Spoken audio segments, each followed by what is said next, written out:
To a new post today, and let's continue with our series for the current affairs for upcoming UPSC preliminary examination for 2023. And today let's begin with the month of August. So I had left at July 2023, and today let's do start with August, the month of August. So the very first thing that I'm going to speak about is the translunar injection. I might have mentioned it, but let's look into detail what exactly is a translunar engine. And it was performed for Chandrayaan-1 by the that is ISRO telemetric and tracking system, which center which is located at Bengaluru. Now the translunar injection is a propulsive maneuver set to send a spacecraft in a trajectory that will take it to the moon or make it arrive at the moon. Now it is a critical maneuver that is performed during all the space missions, especially to the moon, and to send a spacecraft from the Earth's orbit to a trajectory into the moon's orbit or the lunar orbit that will take them to the moon. And it is a key step in the lunar missions, enabling the spacecraft to escape from the Earth's gravitational pull and also to travel to the moon. And when is it exactly performed? Now the TLI or the translunar injection is performed when the spacecraft is at a specific point in the orbit, especially from the Earth, and it is known as perigee or the closest point to the Earth. And during the TLI, a spacecraft propulsion system fires its engine to accelerate the spacecraft, and this is an important step here. The spacecraft then gains enough speed to break free from the Earth's gravitational pull and then embarks its journey onto the moon. The main amount of thrust and duration of the TLI burn depends upon various factors now, like for example the spacecraft mass. That is why most of the spacecraft now, smaller spacecraft, are seeking to be much less heavy, its velocity in the Earth's orbit, and also specific mission objectives. Once the TLI is successfully completed, the spacecraft is then put on a lunar trajectory, and it will continue its journey to the moon from there without further propulsion from the Earth. So after the TLI, the spacecraft typically enters into the transfer orbit of the moon, that is a lunar orbit, which is an elliptical part that intersects with the moon's orbit. The spacecraft then continues to travel in the highly eccentric orbit until it is reaching the moon's surface. As the spacecraft approaches the moon, it may perform additional maneuvers such as the lunar orbit insertion to enter into the lunar orbit or land on the lunar surface, depending on what the mission goals are. Now the TLI burn has been performed successfully in many missions. Like I told you previously, all the moon or the lunar based missions have to perform this maneuver, and it was done even in Apollo, Chang'e's mission of China, Artemis, etc., and now Chandrayaan-3. So these are the important issues. Number 2 is the core sector. So the core sector growth is given almost every month because they form the core and the most important sector of the industry, and they form the backbone of the industrial economy in India. So the core sectors of the economy are the main and the key industries. They form 40% of the index of industrial production or the IIP. And India, we have 8 sectors which are considered as core sectors of the Indian economy. They are electricity, steel, refinery products, crude oil, coal, cement, natural gas, and fertilizers. Now these industries are the basic input for any industrial development or even infrastructure development, and they have a major impact on economic activities and also industrial activities, and they significantly impact other industries as well. The core sector represents a capital base of the economy, and the 8 industries have a combined share of 40% in the IIP.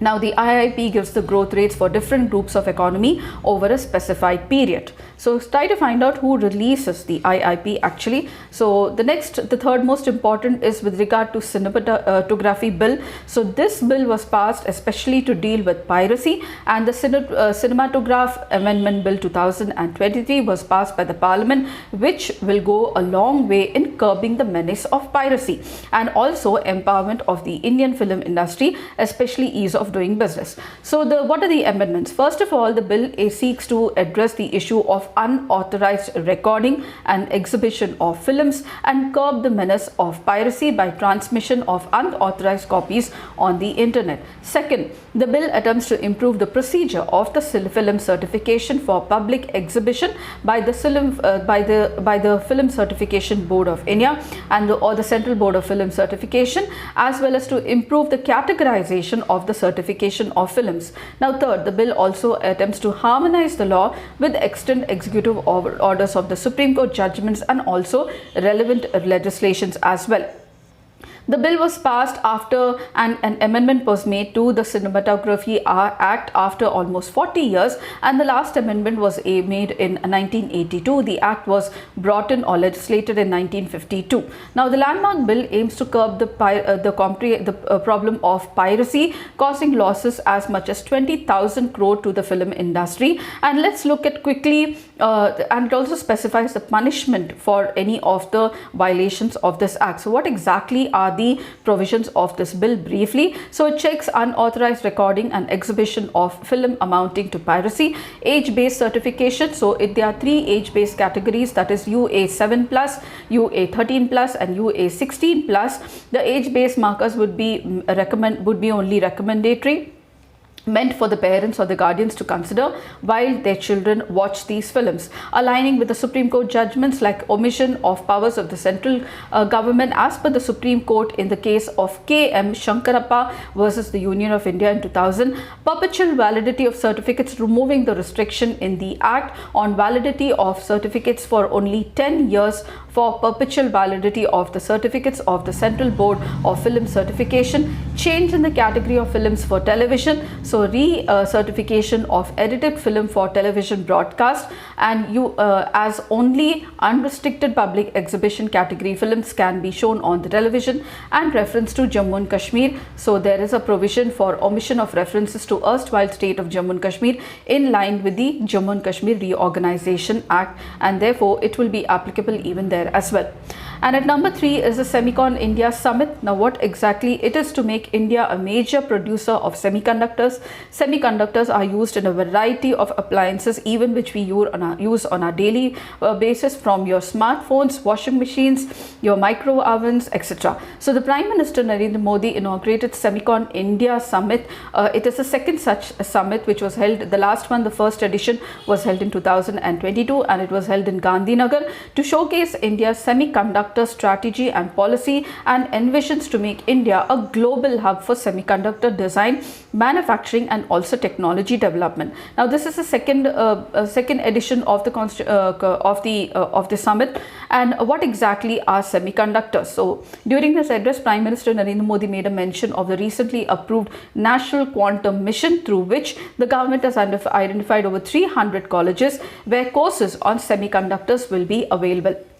And the theme for Semicon India 2023 is catalyzing India's semiconductor ecosystem, and it will run for and it went on for 2 days. And what are semiconductors? Now, semiconductors are essential component in electronic devices, enabling advances in the communication, computing, healthcare, military system. It is a type of material that has electric resistance, which is between the resistant typical of metals and resistance typical of insulators. So therefore it is called a semiconductor, and therefore it semiconducts electricity. Now, some example of semiconductors are silicon, germanium, gallium, arsenide, and elements near the so-called metalloid staircase of the periodic table. After silicon, gallium, arsenide is the second most common semiconductor, and is used in laser diodes, solar cells, microwave frequency integrated circuits, and others, and used in many other appliances in daily life as well. The semiconductor substance lies between a conductor and an insulator, and it controls and manages the flow of electric current in an electric equipment and as well as devices. And the fourth most important is the second phase of CPEC or CPEC Pak and China inked 6 agreements. The China-Pakistan Economic Corridor, which is a part of the Belt and Road Initiative, connects Gwadar port in Pakistan's Balochistan region to China's Zhejiang province, and is also opposed by India because a part of it is laid through the POK, which is disputed between India and Pakistan. Now, they signed some 6 documents to take up the second phase of the China-Pakistan Economic Corridor under a new model, and Pakistan reiterated and called China an iron brother and strategic partner. Now, both of them signed a document on Joint Cooperation Committee for CPEC and an MOU for establishing an exchange mechanism within the framework of CPEC as well.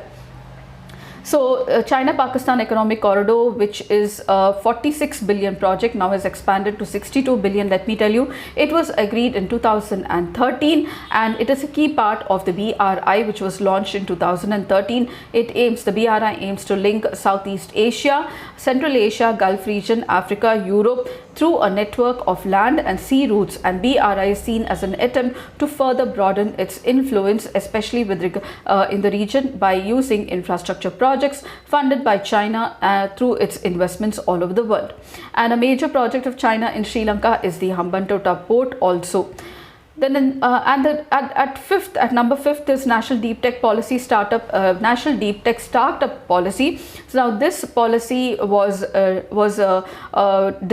brought about by a National Deep Tech Startup Policy Consortium. So this consortium unveiled the draft National Deep Tech Startup Policy for public consultation, and the National Consortium is established based on the Prime Minister's Science Technology Innovation Advisory Council recommendations and serves top-level organizations which are responsible for formulating policies for deep tech startup ecosystem. Now, this consortium is led by the Principal Advisor to the Government of India and Principal Scientific Advisor to the Government of India, and the consortium comprises a diverse array of stakeholders, including representatives from other governments, industry, association, innovation centers as well. So we speak about National Deep Tech Startup Policy. What exactly is deep tech? Deep tech is nothing but it is a state-of-art technology grounded in algorithms. So it deals with intricate algorithms, and for instance, you have artificial intelligence and machine learning. They also are deep tech technologies, and they rely on intricate algorithms and models to enable the mission to learn from the data and make astute decisions. So this policy adds value to the Startup India policies already in India. And at number 6 is you have the Director General of Civil Aviation. Now this body was in news.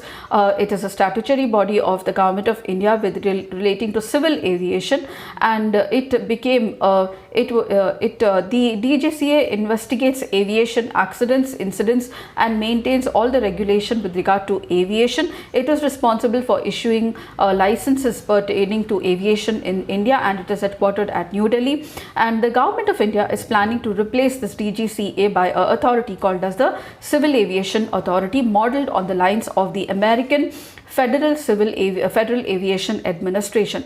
So what are its functions? Briefly, it registers civil aircrafts, it gives certification to airports, it provides licenses to pilots, aircraft maintenance engineers, air traffic controllers, flight engineers, conducts examinations for the above, carries out amendments to the Aircraft Act, aircraft rules, civil aviation requirements, complying with the amendments of the International Civil Aviation Organization as well. It formulates standards with regard to civil aircraft registered in India and grant of certification for worthiness of such aircraft, etc. So find out which are the other most important functions of the DGCA.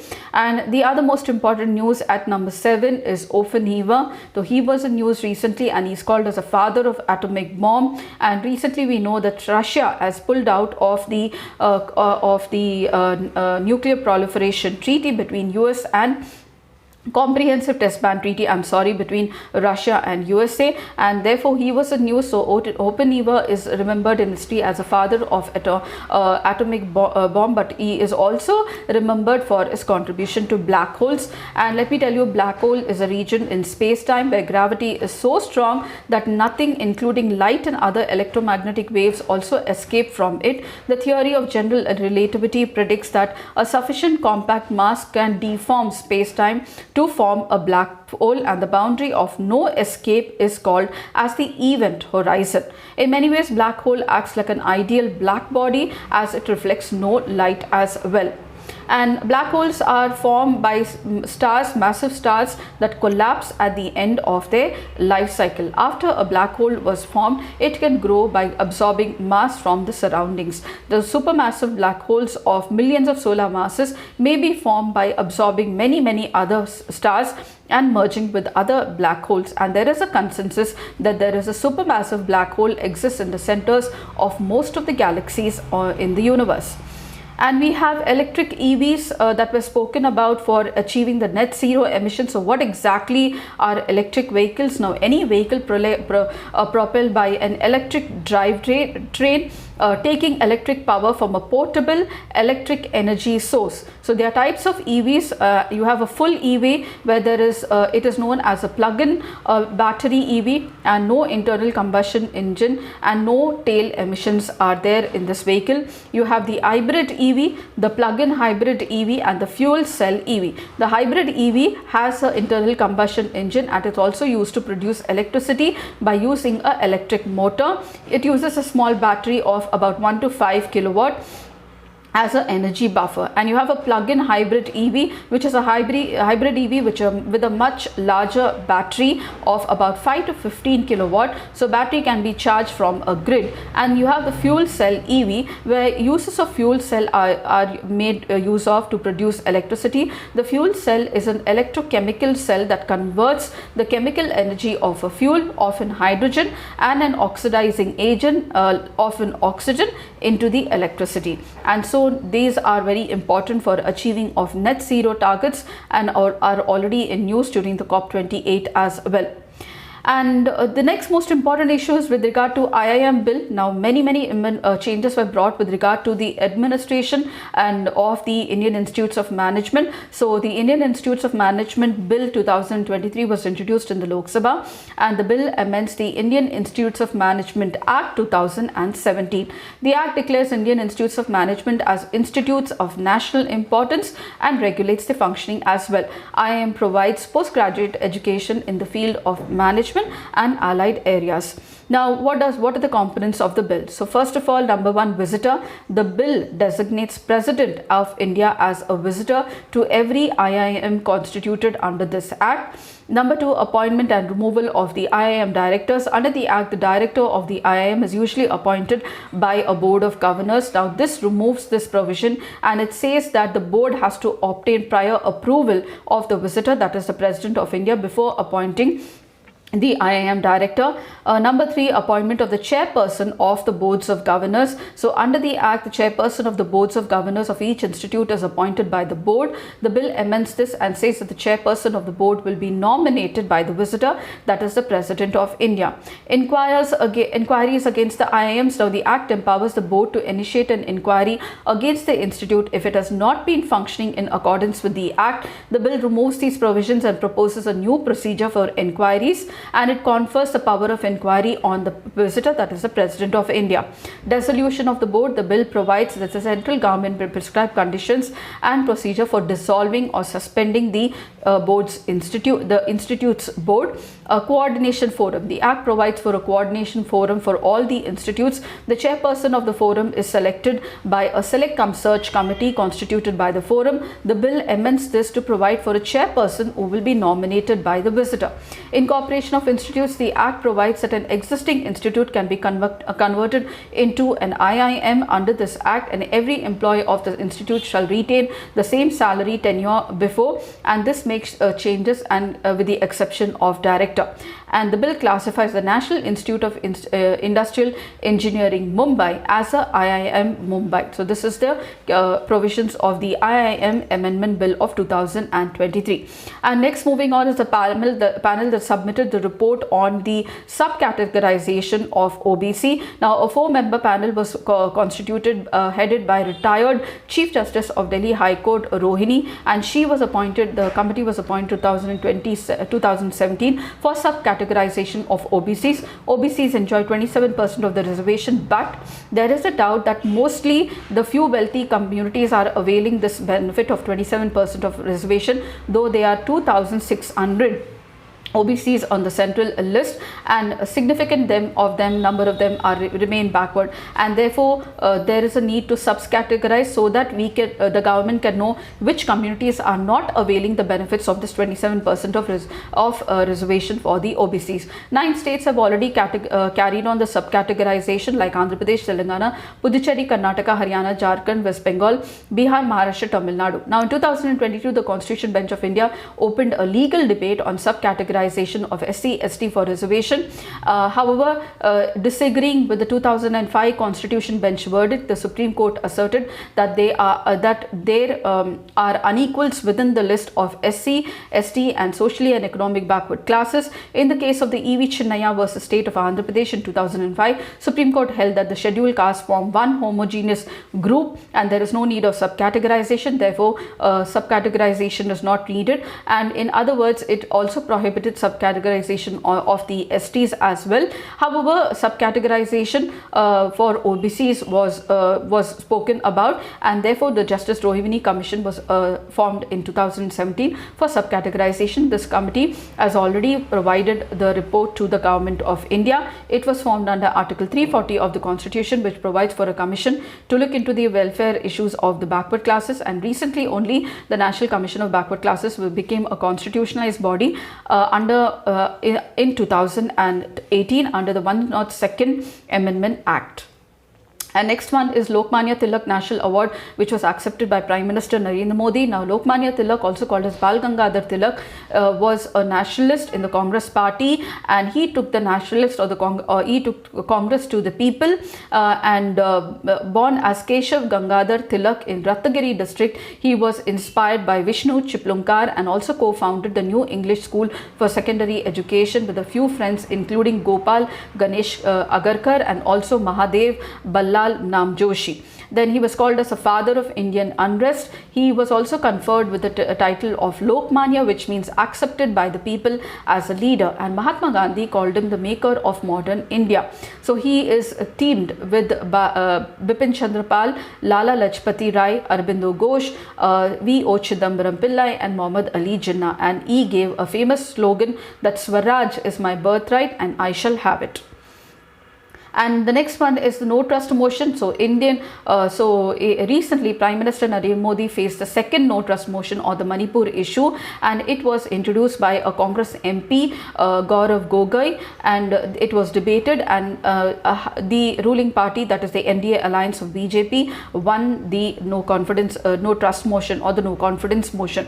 Now let me tell you that the no confidence motion can be introduced only in the Lok Sabha and not the Rajya Sabha, because the Lok Sabha is the house of people or the lower house of the Parliament of India, and to introduce a no confidence motion against the existing government, it should have the support of at least 50 members of the Lok Sabha, and the Speaker has to grant leave after considering the state of the business and allot days for discussion of the motion, which is done under the Lok Sabha rules. Now, if the motion carries and the House debates and votes on the motion, if the majority of the members vote in favor of the motion, then all the ministers are expected to resign on moral grounds. The first ever no confidence motion on the floor of the Lok Sabha was introduced in 1963 by J.B. Kripalani due to the Sino-India War and its disastrous outcomes. And Prime Minister Indira Gandhi faced most 15 no confidence motions, followed by Lal Bahadur Shastri and P.V. Narasimha Rao, 2 each, Morarji Desai and Narendra Modi, 2 each, Jawaharlal Nehru, Rajiv Gandhi, V.P. Singh, Devagowda, Atal Bihari Vajpayee. Vajpayee had lost the no confidence motion by a margin of 1 vote, and Prime Minister Desai resigned in 1979, and also VP Singh and HD Devagowda were also removed by the no confidence motion, and 2 motions were introduced against the Narendra Modi government in 2018 and 2023.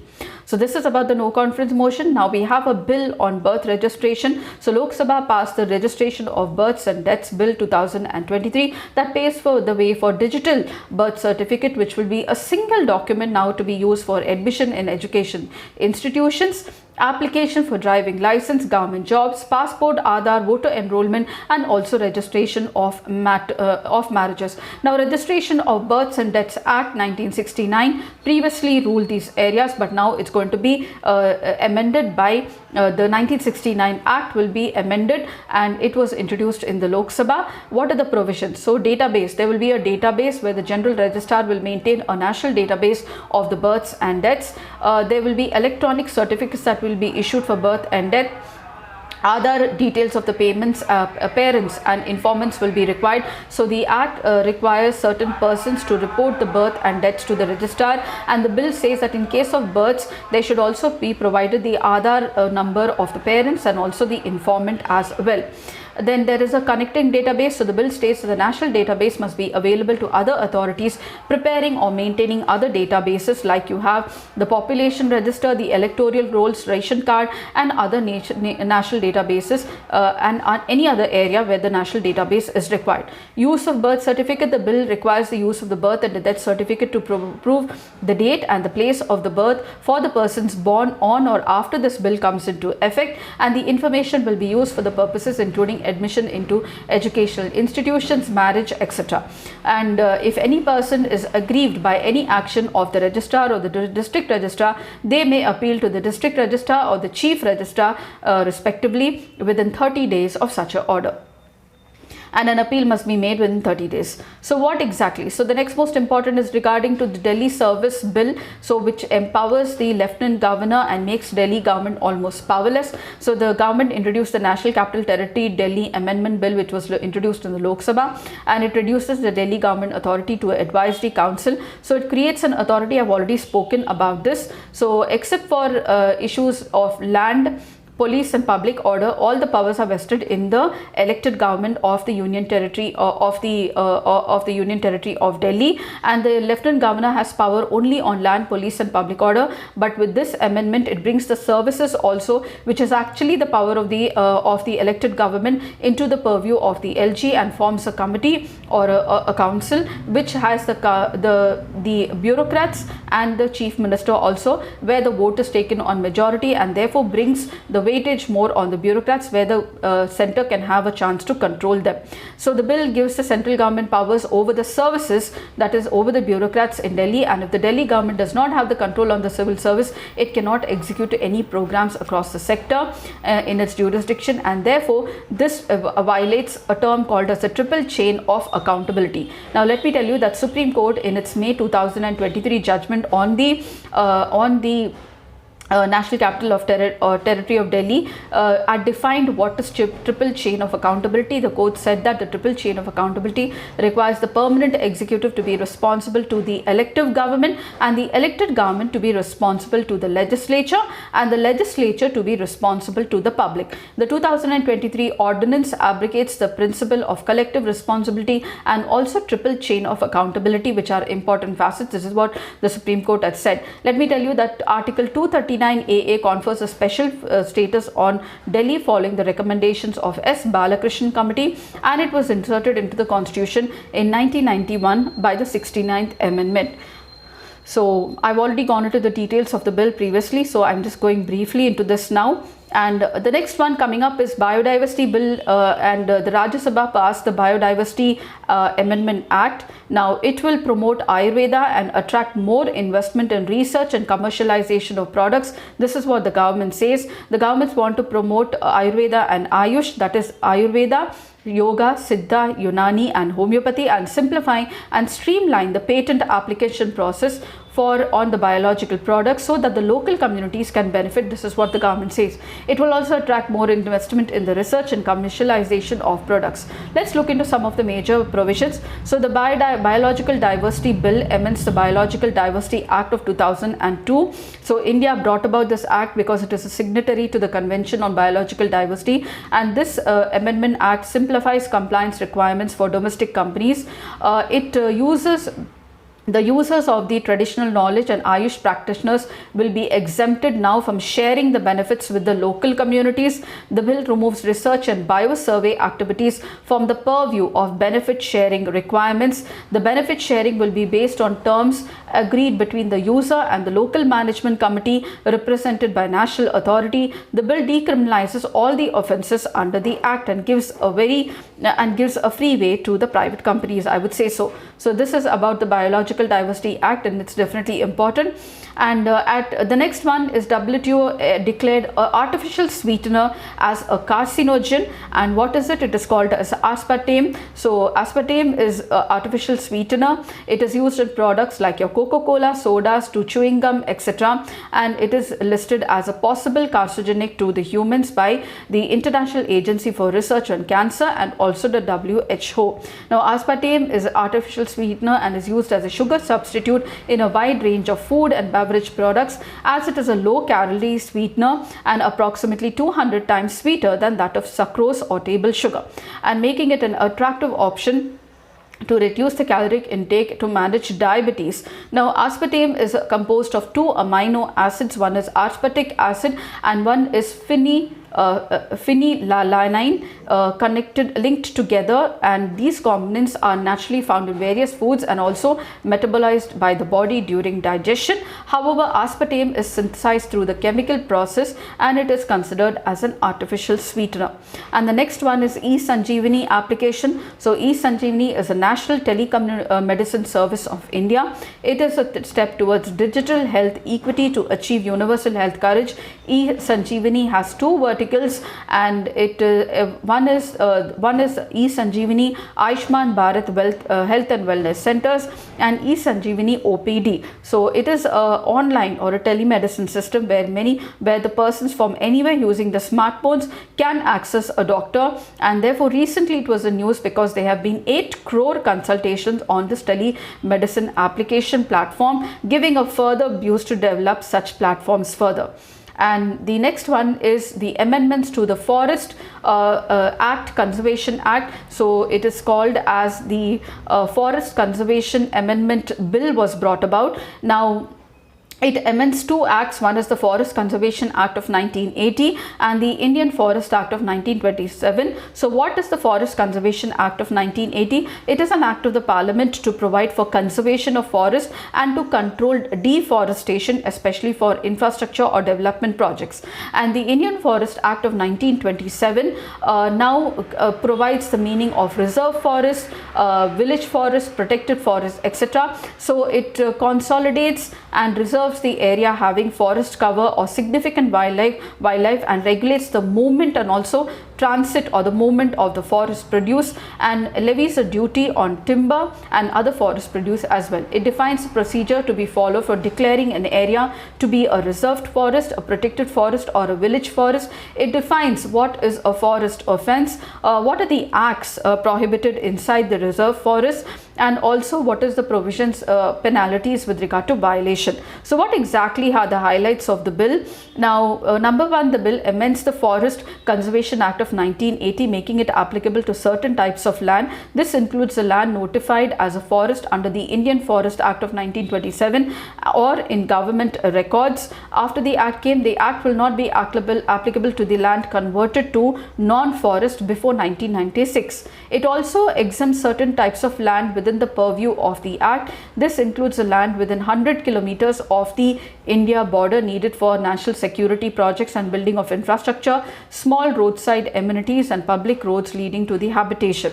The state government requires prior approval of the central government to assign any forest land to a private entity. The bill extends this to all entities and allows assignment to be made on terms and conditions specified by the central government. The act specifies certain activities to be carried out in forests, such as establishing a check post, fencing, bridges. Now the act also allows running of zoos, safaris and ecotourism facilities as well by the private actors. And these are some of the features of the Forest Conservation Amendment Act. So these are some of the major highlights of part 1 of the August current affairs for your prelims for your upcoming UPSC preliminary examination, and I hope this was really helpful to you all. If you did, please do like, share and subscribe, and do not forget to comment and let me know, and I shall see you in the next part of the August current affairs, and until then, it's very happy learning.